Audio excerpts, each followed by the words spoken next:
Howard out at Maitland, and apparently you're one of only 2 Wallabies to have ever played for the Maitland Blacks and make it to the Wallabies. First of all, second match in the huddle, what does it mean to actually be up here playing another game and playing where you started your rugby? Yeah, man, it's unreal.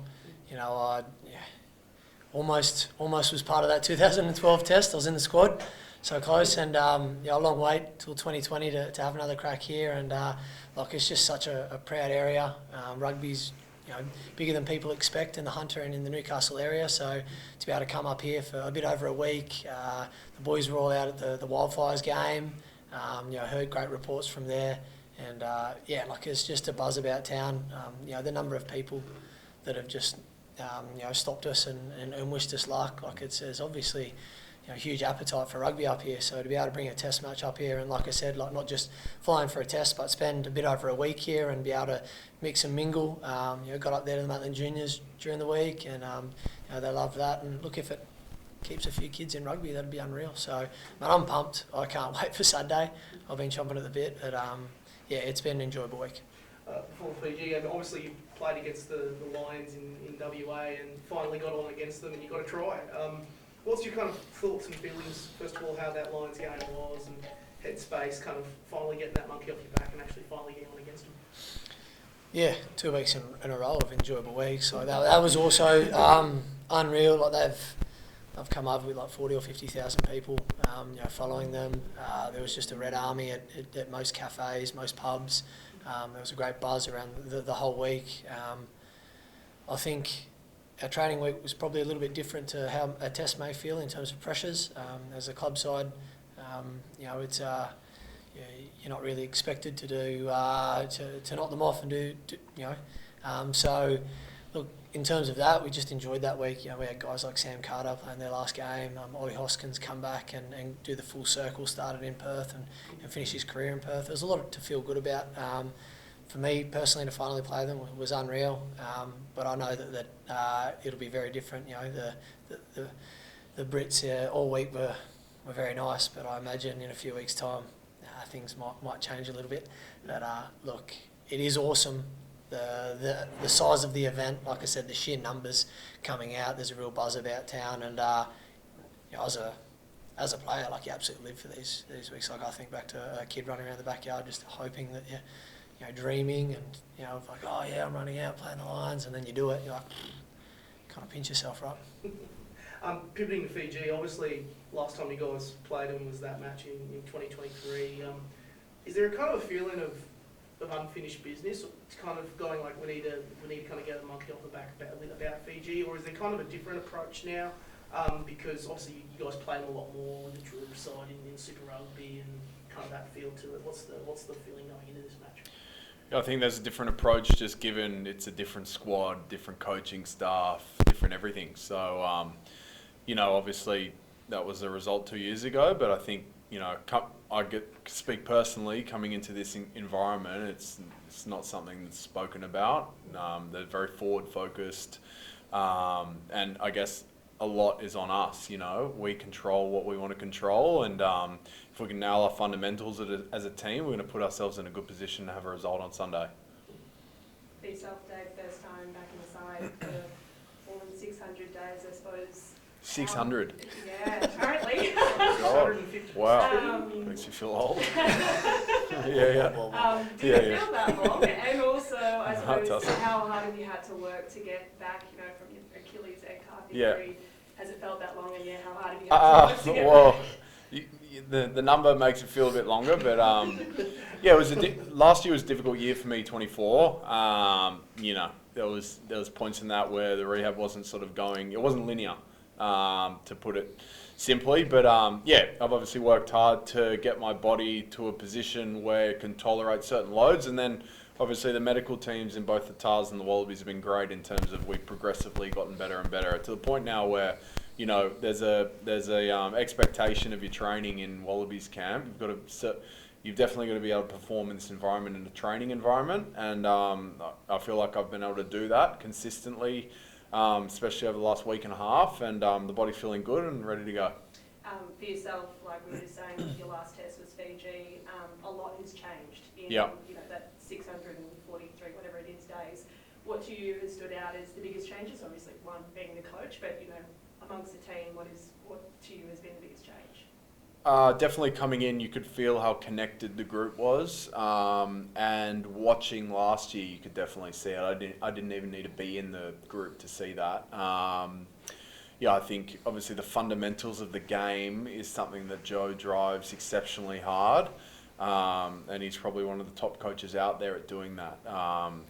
So it sort of just makes the game easier on each other when you're playing, because if you nail your role, it opens up opportunities for others. So I think they're probably the main things. Just the connection of the group is a massive one, both off the field and on the field.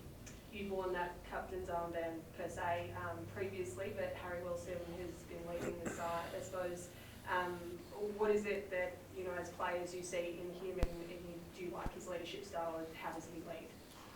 He definitely leads by actions. I think you can see that in all of his performances, especially last year in the gold jersey. I think obviously as well there's a strong leadership group within the Wallabies as well that supports Harry.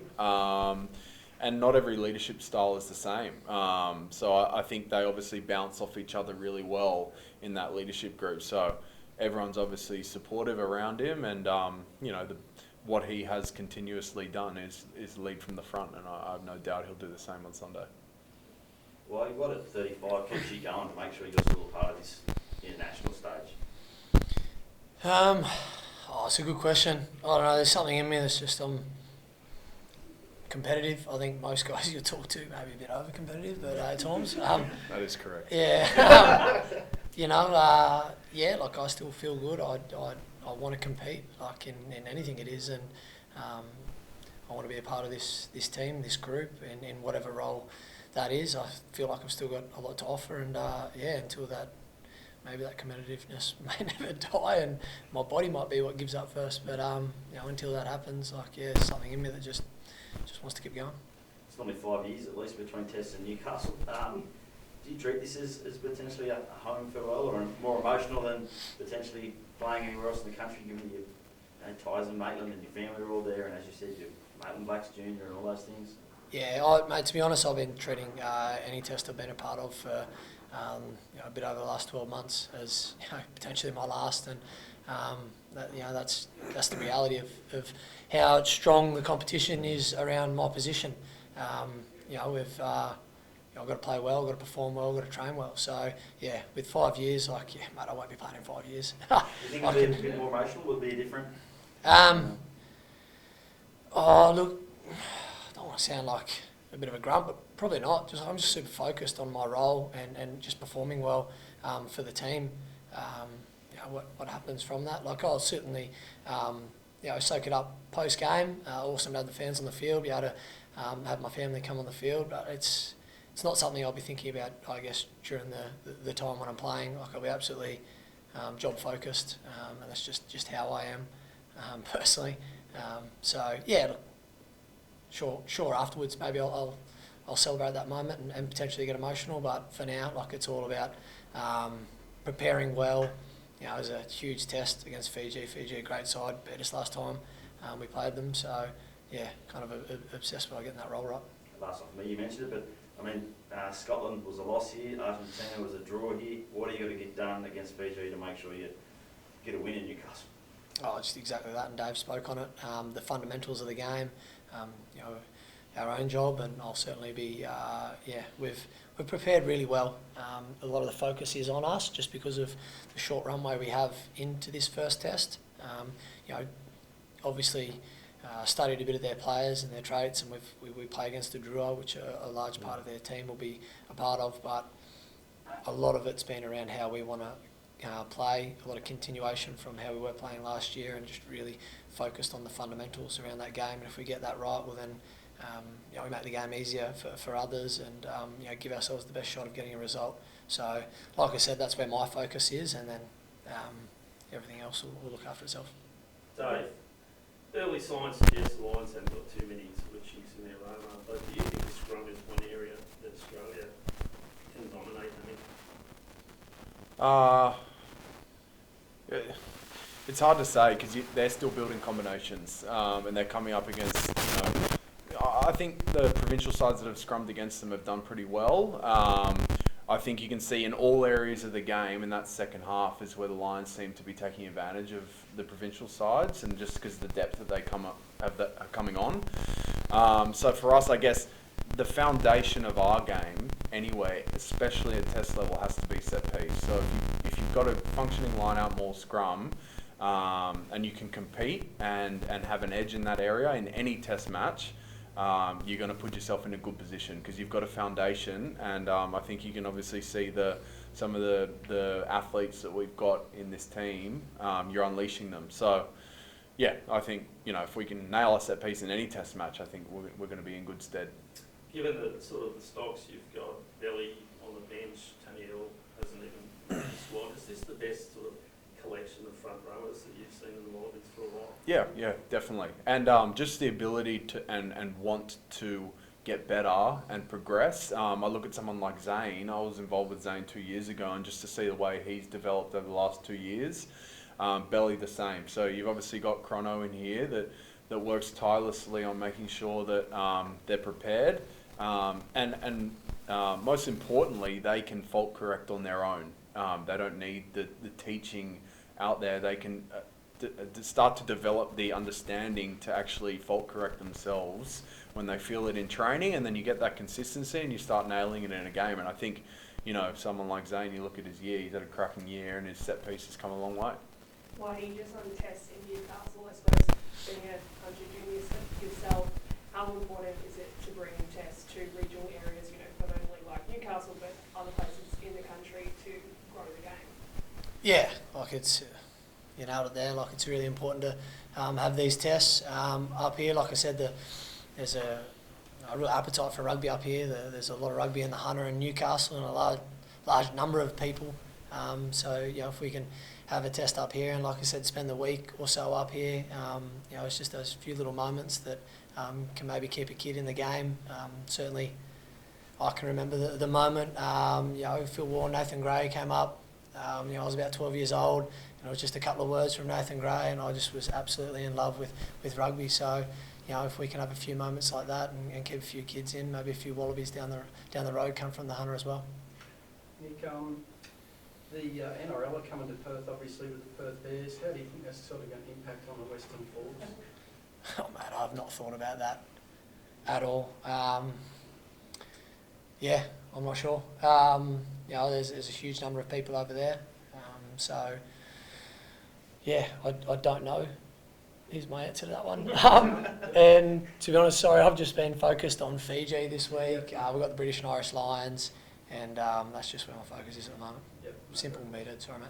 No, you're right. Dave, actually, obviously starting alongside James and Altoa, Joe was kind of talking about the combinations and stuff there, and obviously, you've not got Belly or Taniel, you've been scrumming alongside. What's kind of Cronny seen there with the three of you guys together? Because obviously you have a little bit more time now to actually build that combination up with them, and kind of what's that been like working with those guys in the front row? You'll have to ask Cronny that.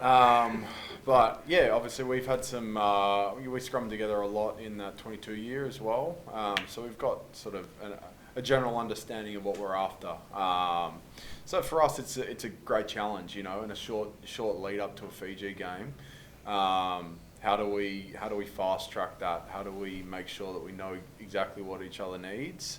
And that's, the role of a hooker is to understand what each prop needs, and then you take control of the pack in terms of a scrum element. So, it's a challenge for us, and I think we've had a good run in.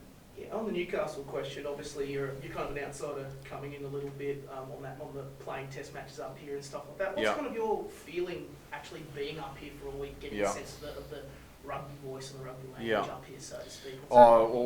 We went to the Wildfires game and had a signing session. You could just see the excitement in the people around here in terms of they're thanking us as players for coming here and having a test match here. So it obviously means a massive deal. And like Whitey spoke about, for the kids to actually have that exposure, that's what keeps kids in the game. You have those experiences, you have those memories, and it kicks on. And then, I always remember when I was a kid those little moments, and the more we can create that in Australian rugby, the better.